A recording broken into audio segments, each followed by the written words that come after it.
Bom, preciso que você abra a sua Bíblia, Lucas, capítulo de número 23, a partir do verso de número 33. Verso 33, eu vou ler bastante e vou falar pouquinho. E quando chegaram ao lugar chamado a Caveira, ali o crucificaram, e os malfeitores, um à direita e o outro à esquerda. E dizia Jesus: Pai, perdoa-lhes, porque não sabem o que fazem. E repartindo as suas vestes, lançaram sortes. E o povo estava olhando, e também os príncipes zombavam dele, dizendo: aos outros salvou, salva-se a si mesmo, se és o Cristo, o escolhido de Deus. E também os soldados escarneciam dele, chegando-se a ele e apresentando-lhe vinagre, e dizendo: se tu és o rei dos judeus, salva-te a ti mesmo. E também por cima dele estava um título, escrito em letras gregas, romanas e hebraicas: este é o rei dos judeus. E um dos malfeitores que estavam pendurados blasfemava dele, dizendo: se tu és o Cristo, salva-te a ti mesmo e a nós. Respondendo, porém, o outro repreendia-o, dizendo: tu nem ainda temes a Deus, estando na mesma condenação? E nós, na verdade, com justiça, porque recebemos o que os nossos feitos mereciam, mas este nenhum mal fez. E disse a Jesus: Senhor, lembra-te de mim quando entrares no teu reino. E disse-lhe Jesus: em verdade te digo que hoje estarás comigo no paraíso. Feche os seus olhos. Senhor nosso Deus e Pai, em nome de Jesus, eis aqui a tua palavra. Continua falando conosco e usa-me como um canal de bênção nesta hora. Pelo poder do nome de Jesus, é o que eu te peço. Em nome de Jesus, amém. Glória a Deus, amém? Bom, eu quero fazer uma reflexão rápida com você a respeito dessa história. O momento em que Jesus é crucificado ao lado de dois ladrões. O catolicismo, ele disse que um desses ladrões era bom, até virou santo, deram o nome para ele de Dimas. O outro ladrão da esquerda, que seria o ladrão ruim, se é que a gente pode chamar ladrão de bom e ladrão ruim, certo? É como eles chamam de Simas. Os dois ladrões, um à direita, o outro à esquerda. A história se desenrola entre Jesus, a cruz e os ladrões. À toa eles não estavam ali, porque a morte de cruz era uma das maiores humilhações. E aquilo que era estabelecido para pessoas que eles consideravam extremamente nocivas, não simplesmente pelo que faziam, mas pela influência que poderiam exercer sobre as demais pessoas. Então, matar alguém daquele jeito, basicamente asfixiado, era algo que constrangia não apenas o indivíduo que morre, mas toda a sua família, e mandava uma mensagem para as pessoas que viam aquela situação: não imitem o que eles fizeram, não tentem copiá-los, porque se vocês copiarem, é para lá que vocês vão. O propósito, que não era romano simplesmente, já vinha desde a Pérsia, era um propósito não apenas de resolver um problema momentâneo, mas era de enviar uma mensagem para todos aqueles que vissem: não tentem fazer a mesma coisa, porque se fizerem, vão morrer do mesmo jeito. Era esse o tipo de mensagem, seja numa forca, como faziam os piratas, ou como eles morriam. Essa era uma mensagem que tinha o propósito de ser uma mensagem de propaganda, para que as pessoas não cometessem ou não copiassem. A mensagem é não apenas por que mataram Jesus, porque tinha uma profecia de que ele morria daquele jeito, sim, mas a mensagem é também daquele jeito para dizer para seus discípulos: parem de falar desse reino, parem de pregar a mesma coisa, porque senão vocês terão o mesmo fim. Esse era o propósito. Então chamar esses ladrões de bonzinhos é uma grande mentira. Ou, deixa eu trocar a palavra mentira, até porque eu estou colocando em xeque uma vertente religiosa. É um grande engano. Os dois ladrões são ruins, e ele não vai ficar bom porque aceitou Jesus. É isso que nós precisamos olhar. Quando olhamos para essa situação, o que nós vemos ali são as cruzes, Jesus e os dois ladrões. Me parece que o que a Bíblia diz é que duas pessoas estão diante do mesmo Salvador, único e suficiente, e tem as duas a mesma oportunidade de arrependimento. O que nós estamos vendo é a mesma história que se repete na história das duas mulheres grávidas e prostitutas do livro dos Reis, que eu usei em outra ocasião.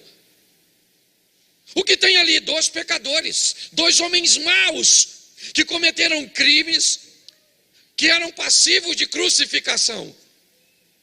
E entre eles está um indivíduo que pode salvá-lo. Não mais desta vida, porque o que eles fizeram é imperdoável aqui. Eles vão morrer, é verdade. Mas quando nós olhamos para isso, é importante nós entendermos o que é que está acontecendo entre dois homens maus. Quem é que está ali? Jesus. Na mesma condição, o que ele fez? Nada. Ele não era uma ameaça para Roma. Aliás, ele não era uma ameaça nem para os fariseus, saduceus e religiosos. Ele não queria tomar o lugar deles. Ainda que sua retórica, sua maneira de falar, fazia com que as pessoas deixassem aqueles discursos vazios dos outros e caminhassem até ele. Como disse os próprios soldados, quando foram prendê-lo e voltaram de mãos vazias, disseram para seus, aqueles que haviam instruído: olha, ninguém nunca falou como aquele homem. Quando você para ouvir, não tem o que dizer desse indivíduo. Então, quando nós olhamos para tudo isso, nós vamos descobrir que havia uma oportunidade. Que oportunidade é essa? A que tem aqui. A grande verdade é que hoje aqui tem inúmeras cruzes. Inúmeras. Uma para cada um de nós. Para quê? Para pagarmos por aquilo que, segundo o ladrão, são efeitos do que fizemos. São sentença do que fizemos. Mas entre todas as cruzes, existe uma, a de Cristo, que também continua onde sempre esteve. Não mais com ele pendurado, mas ela pode nos livrar de tal sentença. E que é isso que eu quero ver com você rapidamente. Coisas que o ladrão descobriu na cruz, que tem crente que leva a vida inteira e não consegue descobrir. Primeiro, nós vamos ver a estrutura do que está acontecendo para tirá-lo da cruz. Porque enquanto o mundo físico não sabe o que está acontecendo, o mundo espiritual sabe. Então, se você olhar inúmeras vezes, quer o povo, nos príncipes, quer os soldados, quer o ladrão que está à esquerda, todos eles tentam, sem sucesso, uma coisa muito simples: tirar Jesus da cruz. Salvou a ti mesmo? Ou salvou os outros e não pode salvar a ti mesmo? Se tu és o Cristo, desça da cruz, saia daí. Porque se você sair da cruz do meio, ninguém mais sai da cruz. Se Jesus abandona a cruz dele, eu ainda estaria crucificado. Você estaria crucificado. Eu queria que você entendesse por isso. Quando você vê o ladrão da esquerda falar, ele é categórico: salvou, Se tu és o Filho de Deus, salva-te a ti mesmo e a nós. Olha o que ele está dizendo: se você é poderoso mesmo, saia da cruz e me tire da cruz. É isso que ele está dizendo. Eu estou querendo descer daqui. Todas as tentativas, elas são ditas: interrompa esse processo. Porque se você continuar nisso, for morto, crucificado e ressuscitar, você quebrou o sistema. Você venceu a morte. E aí você vai ter condições de dar a vida a todos. Por quê? Porque a sua crucificação aqui é baseada em inocência. Então vamos dar uma olhadinha depois de tantas tentativas, porque eu acho que vale a pena nós olharmos isso com um pouquinho mais de carinho. Jesus vai ser crucificado, é verdade, e um ladrão vai ser, como nós temos o hábito de dizer, ele vai ser salvo. E o outro ladrão vai ser condenado. E por que um foi salvo? Porque ficou bom. Então quer dizer que o céu é para os bons e o inferno é para os maus? Será que é isso que a Bíblia quer dizer? Eu aceito Jesus, fico bom, e agora porque eu sou bom, mas eu obedeço as coisas. Lembra do jovem rico dizendo para Jesus: não apenas sei os mandamentos, mas os pratico. E Jesus disse: por que me chamas bom? Bom não há ninguém, a não ser Deus. Se Jesus disse que não há ninguém bom, e olha que ainda não tinha morrido quando disse isso para o jovem rico, o que identifica que a lei ainda está valendo, e se ele obedece, isso daria para ele o adjetivo de bom. Se nós colocarmos na cabeça de que o céu é para os bons, nós vamos ter sérios problemas para seguir a nossa caminhada de fé. O que nós precisamos entender é que proposta é essa, e é isso que a maturidade nos traz. Ele não vai para o céu porque ele é bom, ele vai para o céu porque, ou vai ser salvo porque se arrepende, porque aceitou salvar, uma salvação que é pela graça, favor e se ele fosse bom ele merecer, como ele não é bom ele não, mas Deus vai. Então se você está esperando ser bom, eu quero te dar uma notícia: não vai rolar. Pastor, aí o senhor está alimentando a ruindade do povo. Espera eu molhar o bico, eu ainda não terminei. Mas quando eu me deparo com aqueles dois ladrões ali ao lado de Jesus, eu vejo as pessoas. Que pessoas? As que vão ser salvas e as que não vão. Ah, mas eu não acredito que Deus é bom e vai deixar alguém se perder. A Bíblia diz que vai. No exemplo entre perdição e salvação, está o rico e Lázaro. E quem deu o exemplo foi Jesus. E Jesus disse que o rico está em tormento. E não é porque tinha grana, não. Porque logo no capítulo à frente de Lucas 19, ele entra na casa de um homem rico e disse: hoje veio a salvação a esta, porque dinheiro não leva ninguém para o inferno. Mas também não leva para o céu, não. Então nós precisamos pautar nossa vida de uma forma correta. A salvação está no meio. E um aceita, e o outro rejeita. E o que aceita, recebe. E o que rejeita, se perde. É só isso. Aqui nós temos oportunidades iguais. Ladrões, malfeitores, crucificados, morreram. A diferença é que um não conseguiu ter um entendimento espiritual. Ele queria ser salvo, é lógico que ele queria. Mas ele disse para Jesus: se o Senhor é poderoso mesmo, é o Filho de Deus, desça dessa cruz e me tira aqui também, me salva dessa enrascada que eu entrei. Ele queria ser salvo, mas ele queria uma salvação humana. Quando eu olho para o outro ladrão, ele também era ladrão. Eu não sei porque não tenho conhecimento de causa, talvez até pior do que o ladrão. da esquerda tenha feito mais atrocidades, porque isso não interfere. Eu já falei isso aqui e vou repetir só para você que está nos visitando. Tem gente que parece que tem orgulho de dizer que vai para o inferno por um motivo diferente do outro. Ah, fulano adultera. Eu adultero não, menino. Sou fiel no meu casamento. Eu só minto. Mas pelo menos não vou para o inferno por adultério, eu vou por mentira. Oh, que delito. Tem gente que se orgulha pelo motivo que vai se perder. Engraçado, não é? Quando nós olhamos aqui, o que nós vamos ver? O que aconteceu aqui que fez este camarada ganhar a salvação? Ou receber a salvação, como queiram? Ter ficado bom? Que ficou bom, querido. Ninguém sabe o que ele ia fazer. Ele morreu na ocasião.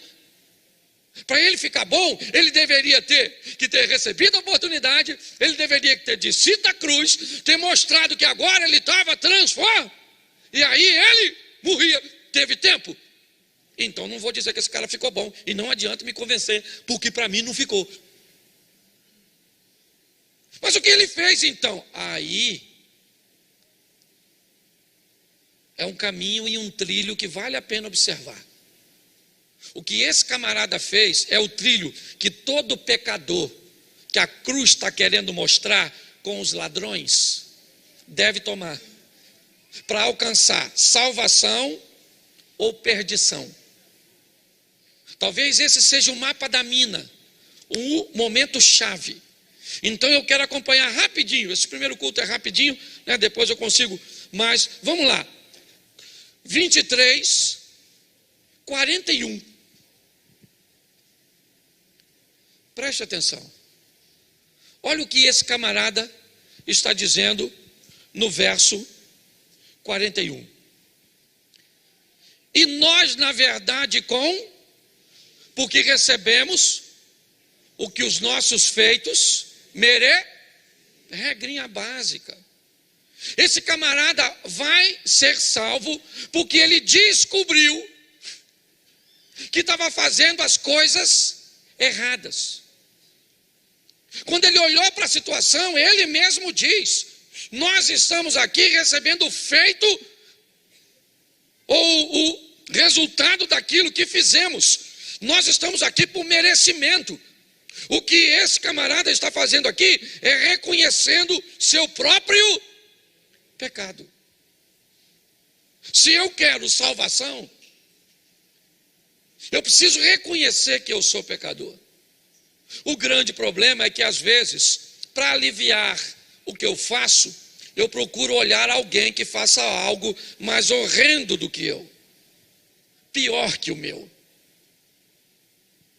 Então, ao invés de olhar, por isso que eu sempre digo aqui, quem encontra com Deus não tem tempo de olhar para os outros. Por isso que o profeta Isaías, quando diz: no ano em que eu vi o Senhor sobre um alto e sublime trono, a primeira coisa que eu disse foi: ai de mim.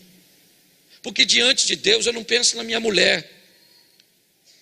Diante de Deus eu não consigo ver ninguém. Você só consegue ver a vida dos outros quando você está diante de Satanás. Porque Satanás é acusador, ele é perverso, ele quer denegrir, enquanto Deus quer recuperar. Quando o ladrão da cruz, da direita, diz: nós na verdade estamos aqui com justiça, ele está reconhecendo aquilo que ele fez. O texto não diz que ele fica bom. O texto só mostra arrependimento e confissão. O texto não vai dizer que ele ficou bom e que agora ele vai entrar no céu porque ele é bom. Não. O que o texto está dizendo, em primeiro lugar, é que ele reconheceu que o que ele fazia era errado e está confessando aquilo diante de Jesus. Então, quando eu reconheço que o que eu faço é errado, quando eu olho para mim e vejo o meu erro, quando o erro das pessoas não subestimam o meu, nem minimizam o que eu estou fazendo, isso significa que eu entrei no trilho da salvação. A Bíblia diz que aquele que confessa e deixa, alcança misericórdia. Quando olhamos para isso, É isso que vemos. E o verso 41, ainda vemos a segunda coisa. Mas este quem? Esse que está no centro. Ele não fez nada. Bom, se ele não fez nada, tem algum problema. Como é que ele não fez nada e está no meio de nós? Nós estamos aqui porque merecemos. E ele está aqui sem fazer nada para estar aqui. O que esse camarada acaba de dizer é: ele é o sacrifício. Não há motivo para ele estar aqui, a não ser nos dar a vida eterna. Não tem outro propósito, ele não merece. Então, se ele não merece, por que ele está aqui?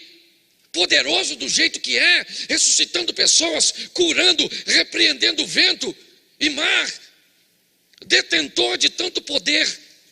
Por que é que ele está aqui? Se ele não fez mal nenhum. O que esse camarada está descobrindo, que quem está do lado dele é alguém que está morrendo por ele. Pô, pastor, se vai morrer por ele, então ele tem que sair dali vivo. E Jesus vai pagar, não no mundo físico, mas para pagar uma dívida espiritual. Se nós olharmos para isso, nós vamos entender que ele reconhece o sacrifício. Ô gente, está lá o salmista dizendo que darei eu ao Senhor por todos os seus benefícios. Esse texto não quer falar de dar dinheiro, de dar tempo, de dar nada. O próprio salmista pergunta e depois responde: o que eu vou fazer? Que darei eu ao Senhor por todos os benefícios? Tomarei do cálice da salvação. Velho Testamento. A coisa mais preciosa que temos é olhar para a cruz e descobrir que ele era inocente e morreu por mim, sendo eu pecador. É isso que o ladrão enxerga e que a gente vive a vida inteira. E muitas vezes não consegue entender. Nós vivemos a vida inteira olhando para o pecado dos outros, ao invés de olhar para nós, ao invés de reconhecermos o que fizemos, o que estamos fazendo e que somos merecedores. Ah, mas eu me acho bom. Pois é, mas o mundo espiritual não acha. O mundo espiritual disse, Jesus mesmo disse, não há ninguém bom. Olha que o filho, o jovem rico, chamou Jesus de bom. E Jesus disse, nem eu sou bom. Ou melhor, está sendo esperado para você virar os... Mas pastor, o senhor não está dizendo é graça? É graça, mas por exemplo, só se der tempo de você se arrepender. Eu falei para vocês, eu pensei muito em salvação. O dia que eu fui fazer o exame, falei lá que deram um remédio em mim. Eu dormi pelado, acordei vestido. Não sei o que fizeram comigo. E se eu tivesse me dado aquela anestesia e não tivesse voltado? Eu já tinha que estar com o passaporte carimbado. Se não pensa, estou chegando lá.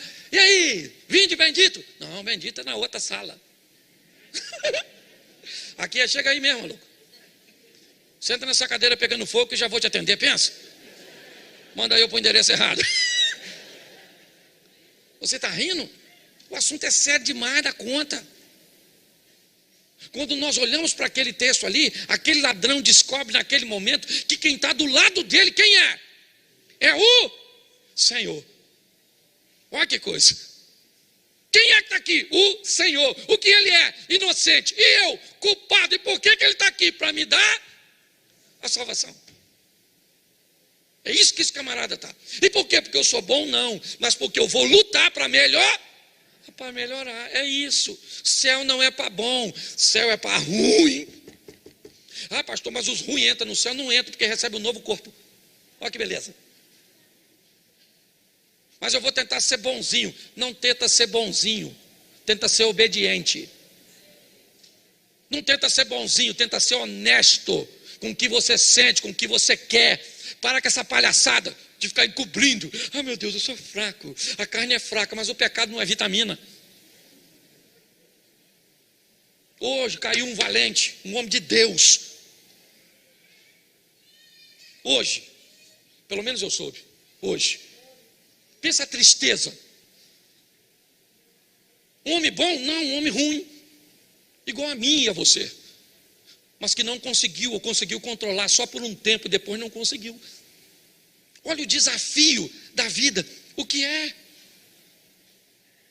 Nós não estamos aqui, gente, para sermos bons. Não é isso.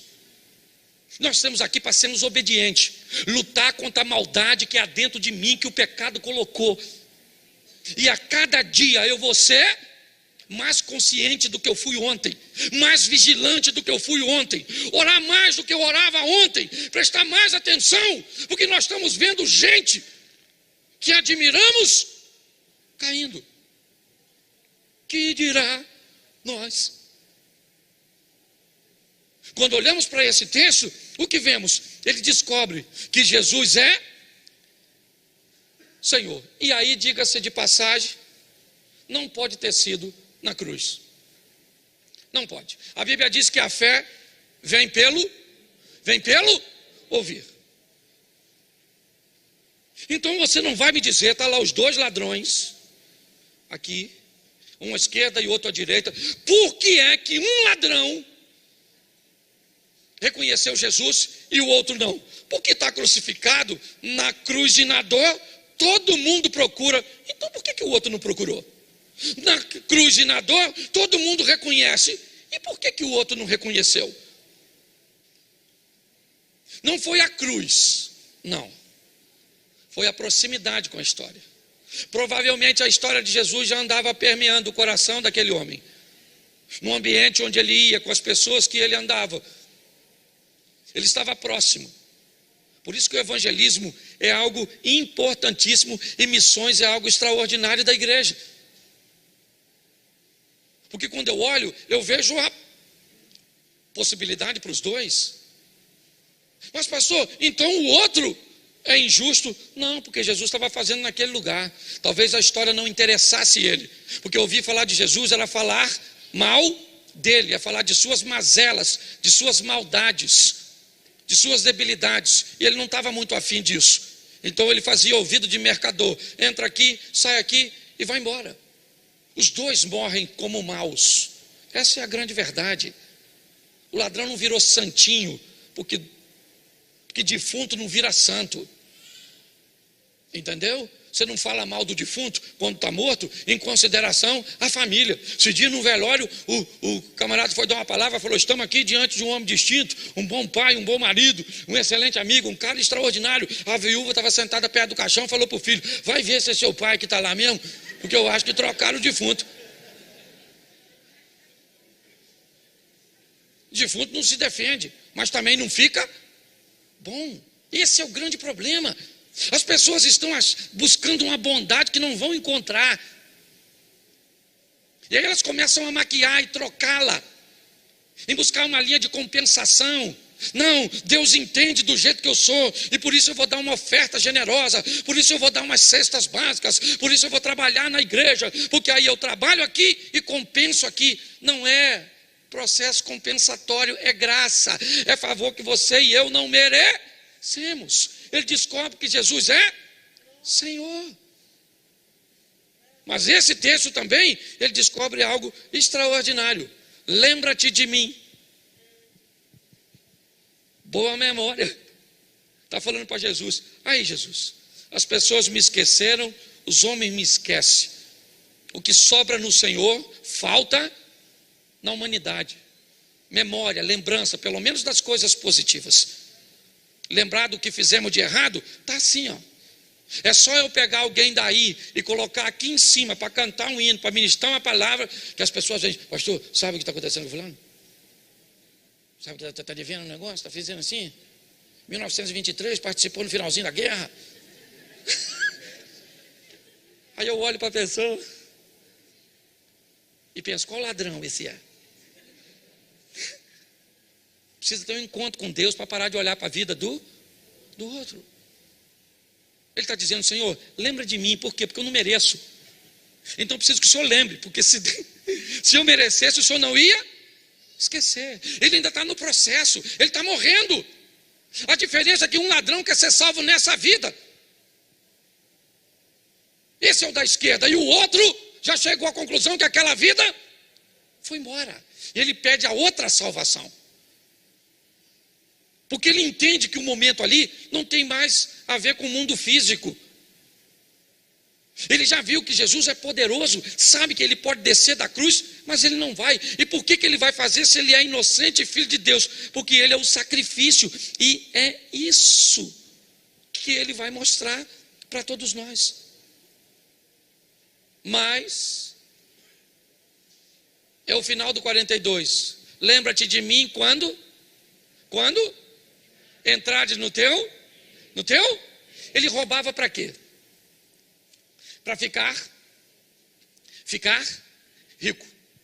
Ele roubava para ficar rico, para conseguir comprar boas coisas, para fazer uma casa excelente, para conseguir, andar num carro bom, comer boas comidas, usar, boas roupas, melhorar seus relacionamentos interpessoais e provavelmente enriquecer de uma tal forma que um dia pudesse sentar ao lado de César. Ele é um homem ambicioso, tão ambicioso que rouba. O que ele queria? Provavelmente estar um dia no mundo dos vivos, sentado num banquete do lado de um imperador, de um rei, vamos dizer assim, ainda que Roma não tinha monarquia, mas de um imperador. Isso é o que queria os dois ladrões. O outro continua querendo e está preocupado em descer daquela cruz e prosseguir a vida. Só que o outro descobriu que quem estava do lado dele também era rei. Só não era rei neste mundo. Ele era rei, ele tinha um reino. E por isso ele diz: Senhor, lembra de mim quando o Senhor entrar no teu reino. Esse homem consegue me mostrar, sabe, que ele lutou tanto para viver e ter a oportunidade de estar do lado de um rei, e agora ele tem a oportunidade de fazê-lo e não vai deixar isso passar. Quando ele termina de dizer isso, Jesus diz para ele no verso seguinte, disse-lhe Jesus: em verdade te digo que hoje estarás comigo no... Pronto. E o outro? O que é que aconteceu com o outro? Ele também morreu. E morreu, sabe por quê? Porque continuou ruim. Não. Ruim, o que foi para o céu também era. Desculpe usar a expressão tão superficial assim. Mas aquele que foi salvo também era. Nossa salvação, irmãos, não tem a ver com nossa bondade. Pare com isso. Nossa salvação tem a ver com arrependimento, com luta, para diminuir a cada dia, para melhorar a todos os dias. E o que ficar sobrando? O que sobrar, sabe o que Deus disse para Paulo? A minha graça te basta. É assim que funciona. Hoje eu vejo muitas pessoas, umas cobrando de si um estilo de vida que a Bíblia nunca pediu. Outras acreditaram tanto nisso que buscam um ambiente compensatório para enganar a si mesmo. Outras pessoas já desistiram porque descobriram que não vai rolar esse negócio de ser bom, não vai rolar esse negócio de ser perfeito, não vai rolar, sabe? Porque muitas vezes eu, depois de tanto tempo, ainda olho para uma mulher, ainda olho para um homem, ainda olho para algo que eu não tenho.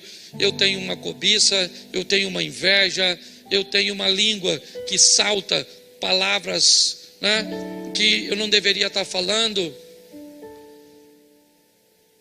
Pois é, você queria ficar bom, e não é isso que a Bíblia está pedindo. A Bíblia está pedindo: seja honesto. É isso. Seja obediente. Faça o que Deus disse para Caim. Lute todos os dias, porque o pecado está na porta, mas é a você que cumpre dominá-lo. Não é o Espírito Santo que tem que dominar o meu e o seu pecado. Não é Deus que tem que dominar o meu e o seu pecado. Ele nos dá força para fazê-lo. Mas por que é que eu não tenho força? Porque provavelmente você está andando mais próximo à oposição do que ao aliado. Como é que você quer força para controlar pecado, se você só lê o que não deve, só anda com o que não deve, com quem não deve, só faz o que não deve? A fonte da força está lá. Quem está perto se beneficia dela. Quem está longe se prejudica pela ausência dela. Pare de querer ser perfeito. Pare de querer enganar você mesmo. Por detrás de roupas, por detrás de comportamentos que muitas vezes não tem nada a ver com a sua realidade, é apenas algo para enganar as pessoas. Mas nós não enganamos o mundo espiritual. Eu estou aqui hoje, primeiro falando para mim, primeiro olhando para mim, sabe, e enxergando as minhas mazelas, que talvez você nem saiba, nem minha mulher que está aqui à frente sabe. Porque a proximidade com Deus, ela vai fazendo as coisas ruins ficarem para trás. As pessoas às vezes nem vão conseguir mais ver o erro, porque ele não está mais no seu comportamento, ele está no seu pensamento. Mas Deus não olha a aparência, Deus olha para o coração. E o que Deus não rejeita é um corpo bem vestidinho, uma Bíblia na mão, um cabelo grande. Não, o que Deus não rejeita é um coração contrito e quebrantado. Sabe o que eu vim dizer para você hoje? Que é possível você buscar santidade, e eu também. Que é possível que você viva uma vida extraordinária ao lado de Deus, conseguindo controlar o mal, que só vai sair de mim e de você quando recebermos de Deus um novo corpo. Para de querer ser bom e passe a ser obediente. Termino aqui quando uma história é contada de que um pai chama um filho e diz assim: vai ao meu campo e trabalhe lá. Ele diz: vou, mas não vai. O pai vai no outro filho e diz: vai ao meu campo e trabalhe. Ele diz: não vou, e vai. E aí Jesus pergunta: qual dos dois obedeceu? Os dois não estavam com vontade de ir. A diferença é que um disse para o pai: vou, mas não foi. E o outro disse: não vou, mas depois foi. Eu queria que você olhasse para você e dissesse assim: estou com vontade minha, pastor, chapar o coco, tomar uns graus, dar uns tequinhos, que tem um tempão que eu não dou, cheirar uma carreirinha, pegar uma dona, pastor, estou subindo pelas paredes. Suba pelas paredes, no poste, vire Homem-Aranha no campo do desejo, mas fuja das ações. Domine-se. É possível, gente, é possível. O Espírito Santo do Senhor é conosco. Agora não queira eu vou ser bom, menino. A turma que eu achei, ou pelo menos que me procurou dizendo que é bom, está tudo na bagunça, porque descobriram que não vai rolar. Aí você vai: Senhor, tem misericórdia, olha lá. Oh Jesus, só me dá força. Controlar é comigo, mas me ajuda. Sai daqui para viver um extraordinário, porque senão já sabe onde você vai estar? Lá fora, porque vai descobrir que o que te proporam é inalcançável. Porque todo aquele que invocar o nome do Senhor será salvo. Como, pois, invocarão aquele em quem não creem? E como crerão naqueles de que não ouviram? E como ouvirão, se não há quem pregue? E como pregarão, se não forem enviados? Como está escrito: quão formosos os pés dos que anunciam o evangelho de paz, dos que trazem alegres novas de boas coisas. Mas nem todos têm obedecido ao evangelho, pois Isaías diz: Senhor, quem creu na nossa pregação? De sorte que a fé é pelo ouvir, e ouvir pela palavra de Deus. Romanos capítulo 10, versículo 13 ao 17.